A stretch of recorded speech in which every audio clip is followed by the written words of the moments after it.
बड़ी मुश्किल से आती है आजकल वैसे। लेकिन अच्छी न्यूज़ ये है कि जो हमारा भारत है इसमें ऑयल का जैकपॉट लगा है। ये दिया किसने न्यूज़? ये दिया हमारे हरदीप पुरी जी ने, और उन्होंने बोल दिया कि अब भारत जो $4 ट्रिलियन की इकोनॉमी है एकदम से 20 ट्रिलियन तक पहुंच सकता है इस तेल को अगर हमने निकाल लिया तो। अगर हम आपसे कहें भारत इस भंडार की बदौलत आज की तुलना में 5 गुना बड़ी इकोनॉमी बनने जा रहा है। दरअसल ये दावा पेट्रोलियम और प्राकृतिक गैस मंत्री हरदीप सिंह पुरी का है। उन्होंने कहा है कि भारत को अंडमान आइलैंड के पास एक बहुत बड़े कच्चे तेल का भंडार मिल गया है। इसे लेकर हरदीप सिंह पुरी का दावा है कि अंडमान में मिले तेल का भंडार भारतीय अर्थव्यवस्था को $3.7 ट्रिलियन से सीधे $20 ट्रिलियन तक पहुंचा देगा। नाज़रीन, IMF ने मुतालिबा किया है कि पाकिस्तान पॉलिसी साजी और अमल दरामद में करप्शन और गैर जरूरी असर रसूख को कम करे। हमने कभी आजादी नहीं ली, हम कभी अपनी जिंदगी में IMF से बाहर नहीं निकले। जितना भी कर्ज देने वाले इदारे हैं वो आर्म ट्विस्टिंग का तरीका, लेकिन फिर इस डेट ट्रैप के अंदर फंसे जाते हैं, धसे चले जाते हैं। हमारे साथ हमसाए बैठे हैं इंडिया। $20 ट्रिलियन की लॉटरी लगी और वो भी ऐसी जगह लगी है जो पॉलिटिकली बहुत इंपॉर्टेंट है भारत के लिए। इंडिया एक दफा गए थे, उसके बाद उन्होंने अपनी मईशत का पहिया ऐसा चलाया कि उनको बार बार जाने की जरूरत नहीं। हम 22-23 दफा जा चुके हैं डॉक्टर साहब। हम लोग अपने पांव पे खड़े होने का नाम नहीं ले रहे। हर बार हम ये कहते हैं मईशत बड़े नाजुक मोड़ पर है। एक मैसिव डिस्कवरी, ये देख लीजिए बार बार, ये ग्राउंड शेकिंग रियलिटी है जो भारत के फ्यूचर को परमानेंटली वो चेंज कर देगी। आपको मालूम है जिसके पास तेल वहां पे उनकी दादागिरी चलती है, तो रशिया हो, मिडिल ईस्ट हो, अमेरिका हो, कोई भी हो, जिसके पास तेल है वो राजा है देश का, दुनिया का। अब भारत के पास भी ये ब्लैक गोल्ड अंडमान की जो नदी सी है वहां पर मिला है। हम लाते हैं टॉक शोज और अनलिमिटेड एंटरटेनमेंट सिर्फ YouTube पर। अगर आपने अभी तक हमारा चैनल सब्सक्राइब नहीं किया तो अभी सब्सक्राइब करें और बेल आइकॉन को क्लिक करके हमारी लेटेस्ट वीडियोस के बारे में अपडेट जानें। ये भंडार गुयाना के तेल भंडार के साइज का है। गुयाना के पास $11 बिलियन का ऑयल रिजर्व है। ये दुनिया का 17वां बड़ा तेल भंडार है। दुनिया में इस वक्त एक बैरल तेल की कीमत $73.34 है, यानी लगभग $73.5। इस लिहाज से हम इसे 11 बिलियन से गुना करें तो यह आंकड़ा लगभग $806 बिलियन तक पहुंचता है। यानी भारत के पास तेल का इतना बड़ा भंडार होगा, न सिर्फ हम अपनी जरूरतों को पूरा कर पाएंगे बल्कि बड़ी मात्रा में इसे निर्यात भी कर पाएंगे। यानी तेल के खेल में भारत बहुत बड़ा गेम चेंजर बन सकता है। जैसे गयाना में एक कंट्री है साउथ अमेरिका में, छोटी सी कंट्री, बिल्कुल इररेलेवेंट, कोई पूछता नहीं था उसको। जैसे ही वहां पर तेल मिला, वारे न्यारे हो गए, ग्लोबल ऑयल की इंडस्ट्री के अंदर पावर हाउस बन गया है। अब वही चीज जो गयाना में मिली थी उससे बड़ा रिजर्व हमें अंडमान में मिल गया। और जो हमारे पेट्रोलियम और नेचुरल गैस के मंत्री हैं श्री हरदीप सिंह पुरी जी, उन्होंने भी ये बॉम्बशेल एक इंटरव्यू में दिखा दिया कि भाई हम बिल्कुल उस कगार के ऊपर हैं कि इस ऑयल रिजर्व की जो डिस्कवरी है हमारी पूरी की पूरी गेम पूरे दुनिया में वो चेंज हो जाएगी। और मोस्ट थ्रिलिंग पार्ट जो है जो उन्होंने बोला कि we have already started seeing the green shoots, यानी कि तेल जो है हल्का सा वो निकलना शुरू हो गया है। और कुछ ही देर में, अब ये सालों की बात नहीं है, कुछ महीनों में आपको गयाना से भी ज्यादा तेल का भंडार अंडमान सी में से निकलता हुआ दिखाई देगा।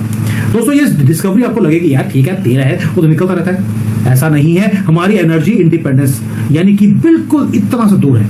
आपको याद होगा मैंने एक डिटेल में वीडियो बनाया था कि हम पीओके क्यों लेना चाहते हैं। उसका रीजन था कि सेंट्रल एशिया से जो गैस पाइपलाइन है उसकी बात हम कर रहे हैं कि पीओके से होकर भारत आएगी।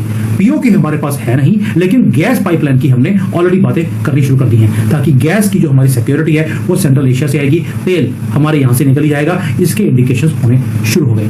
लेकिन ये हुआ कैसे? पहले तो बताते हूं मैं कि गयाना में क्या हुआ था कि 2015 में जो है गयाना का नाम कभी किसी ने सुना नहीं था और एक छोटी सी कंट्री है साउथ अमेरिका में बहुत करीब, और वहां पर रिसोर्सेज की कमी थी, इररेलेवेंट था पूरे दुनिया में।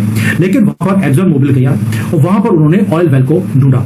11 billion barrels of oil under the sea उस कंट्री में मिल गए। वो जीरो से हीरो बन गए एक दिन में। और आज गयाना 6.5-7 लाख बैरल्स एक दिन में प्रोड्यूस करता है और जितने भारत की रिक्वायरमेंट है उतनी उसने बोल दिया कि अगले 4-5 साल में वो प्रोड्यूस करना शुरू कर देगा। अब पुरी जी ने बोल दिया कि जो अंडमान की डिस्कवरी है वो गयाना से भी बड़ी है। जस्ट इमेजिन कीजिए इसका मतलब भारत के लिए क्या है।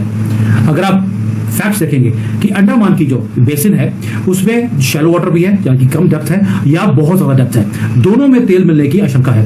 बहुत ज्यादा डेप्थ में टाइम लगता है, शैलो वाला अब जल्दी से आप तेल निकाल सकते हैं। इसको बोलते हैं क्लास कैटेगरी 2 बेसिन, यानी कि रिजर्व्स हैं लेकिन अभी अनटैप्ड है, ये कंफर्म हो गया है। और जैसे ही ये ऑपरेशन होगा, गयाना 1.5 या 6 लाख बैरल निकालता है दिन में। हम पहले दिन से 2.5 लाख बैरल निकालना शुरू कर देंगे। गयाना को वहां पहुंचने के लिए 10 साल लग गए, यानी कि इतना ज्यादा तेल है, इतना ज्यादा प्रेशर से तेल आएगा।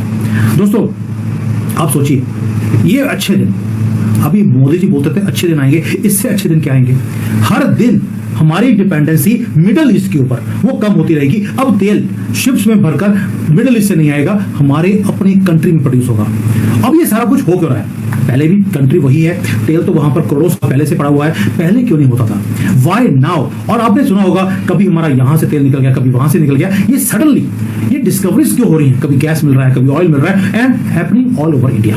बहुत इंपॉर्टेंट है भारत के लिए। Times of war and we need cash flow, पैसा पैसा पैसा चाहिए। जब तक पैसा नहीं होगा तब तक हथियार कैसे खरीदेंगे, हथियार कैसे बनाएंगे? मैं इसलिए वॉर को लेकर बहुत एक्साइटेड वे में बात कर रही हूँ, बिकॉज वी नो ऑपरेशन सिंदूर अभी खत्म नहीं हुआ है। इसके अभी फेज 2 आने वाला है, बहुत जल्द आने वाला है। उसके अलावा भी बहुत और भी जगह है जहां पर भारत की जरूरत पड़ने वाली है। Yes, we are in era of war, money matter. जय सिया राम गायत्री जी। देखिए गायत्री जी, अभी जो भारत का जो बाउंड्री है उसका फिजिकल बाउंड्री नहीं होता, लैंड मास नहीं होता है। उसके अलावा उससे 200 जो किलोमीटर्स है उसका होता है अपना एक तरह से एक्सक्लूसिव इकोनॉमिक जोन। और उसके अंदर आप चाहो तो ड्रिलिंग कर सकते हो, आप चाहो तो उसके अंदर जितने भी रिसोर्सेस है उसको ड्रिल करके आप एक तरह से निकाल सकते हो, आपके यूज के लिए। और ये इंटरनेशनल कन्वेंशन है, UN convention of law of the seas है। तो इसी के हिसाब से अभी जो मेजर डिस्कवरी हुआ है तो बताया गया है, हमारे पेट्रोलियम मिनिस्टर हरदीप सिंह पुरी ने बताया है कि भारत ने अभी अंडमान के अंदर $20 ट्रिलियन का एक तरह से ऑयल रिजर्व्स और ऑयल एंड गैस रिजर्व्स मिला है। अब ये देखिए कि भारत के अंदर $20 ट्रिलियन मतलब बहुत बड़ा अमाउंट होता है। आप देख लीजिए भारत का आज का जीडीपी है $4 ट्रिलियन। अब $20 ट्रिलियन का एस्टिमेटेड एक तरह से ऑयल एंड गैस रिजर्व मिलने से भारत की एक तरह से लॉटरी लग गई है। क्यों लग गई है वो बताता हूँ। आज 87% और 88% हमारा जो क्रूड ऑयल है हम वो इंपोर्ट करते हैं। आप सोच लीजिए 87 to 88%। In spite of using EV, in spite of using green hydrogen, ये बात देख लीजिए, पेनिट्रेशन इतना होने के बावजूद we are dependent. In fact, Covid से पहले it was 82%, today it is 87.5%, 5.5% बढ़ा है। सेकेंड, जैसे आपको मालूम है अभी इजराइल और ईरान वॉर चल रहा है, उसके अंदर जो ऑयल की कीमत थी $62 थी, बढ़ के अभी $75 to $78 हो जाती है।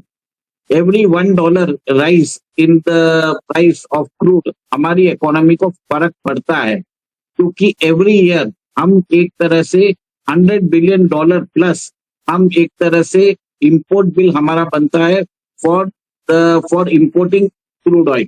अब इस क्रूड ऑयल को इंपोर्ट करने, अब एक और एक चीज है, अगर ये वॉर एस्केलेट होता है तो ये $75 से $120 चले जाएगा। और आपको मालूम है जैसे ही ये दाम बढ़ा उसके बाद देश के अंदर इन्फ्लेशन आ जाएगा, महंगाई बढ़ जाएगी। तो क्रूड और जो गैस है वो एक तरह से लाइफलाइन होती है एनी इकोनॉमी की। खबर है उस दिन हरदीप सिंह पुरी जी ने एक इंटरव्यू दिया एक मैगजीन को, जहां पर उन्होंने कुछ ऐसा बोला कि भाई गयाना साइज का हमारे पास ऑयल रिजर्व मिल सकता है। Guyana total oil reserve is close to $20 trillion. Guyana South America में है, हमारे काफी अच्छे रिलेशंस हैं। As a matter of fact उनके साथ हम लोगों ने काफी एनर्जी डील्स और डिफेंस डील्स और बहुत कुछ करा है उनके साथ। एंड उनके प्रेसिडेंट भी भारत के, I mean he is a Indian origin president. Just on the side note, तो आपको ये वीडियो कैसा लगा कमेंट बॉक्स में जरूर लिखिए। इस वीडियो को लाइक कीजिए, शेयर कीजिए, सब्सक्राइब करना ना भूलिए आपके चैनल EFCZ को। मिलते हैं अगली वीडियो में। जय हिंद।